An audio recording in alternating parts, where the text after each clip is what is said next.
So I just saw Star Wars The Last Jedi, and it was brilliant. For a start, it was much better than Episode 7, which I found to be nothing more than a fun action movie, which I'd probably give a 6 out of 10, which was nice, and the changes in execution were probably made as a result of a different director helming this project. As should be expected from a Star Wars film, the special effects were tremendous. Almost every frame jumped off of the screen with vibrant colours ranging from everywhere on the spectrum. There was so much time in the movie where I could just lay back and watch, as I was wowed by so many sensational visuals that just took my breath away. The performances were near perfect. I found Supreme Leader Snoke to be somewhat average in the last installment, but this time around he seriously stepped up his game, with vocals that reminded me of Jeremy Irons' Scar and Mark Hamill's Joker, funnily enough. On the subject of Smack Talker Skywalker, and no, not that one, he was amazing here, nailing the character of an old legend with just enough regret in his voice and concern in his eyes. Adam Driver did an awesome job on Kylo Ren, and John Boyega has proven himself to yet again have tangibly excellent chemistry with Daisy Ridley in Finn and Rey's moments. Another great thing this film does is understand its audience. There were so many moments in the movie that fans were dying to see come to life, and they were done to near perfection. Another thing is character work. Above average writing and performances don't always translate to good character work, as that usually hinges on the story and visual representation of said story. That was done to an endlessly satisfying degree in this film. There are probably 20 individual moments which mark pivotal points in people's character development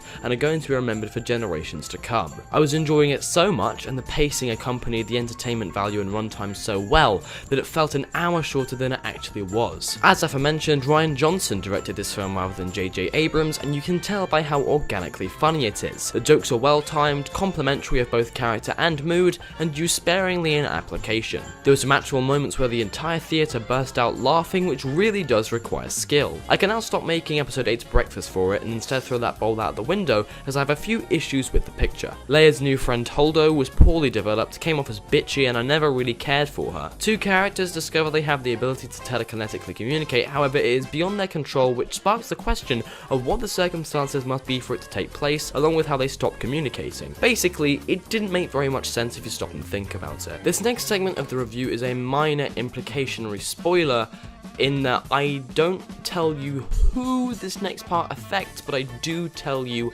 what happens, if that makes any sense, so skip ahead about 20 seconds or so from now if you prefer not to hear it. There is a moment in which a character is fake killed off, which comes off like they did it for the sake of character development and not a singular moment, but then they were still injured in the process and had to take a while on a bed to recover, so as to create another subplot in which we don't know when they will return to consciousness. This seemed a bit disingenuous and in poor taste for reasons you will know if you have seen it. Probably my biggest problem with the film is how cliche the main plot objective is. They have to isolate the key part of a ship so that they can do something to it and stop everyone from dying. We've seen it a million times before, and it was all really the same here. And on a final note, the big thing with one of the original characters right at the end was anticlimactic for me. Not that I didn't like that it happened, I just didn't like the way it was executed, and as while it added a lot to that individual person's character arc, it didn't help progress anyone else's story. I am willing to say that this is an excellent film, and I'm giving Star Wars Episode 8 a Star Wars Episode 8 out of 10. Also, Rey's parents are Jabba the Hutt and Jar Jar Binks, and Anakin Skywalker is still alive.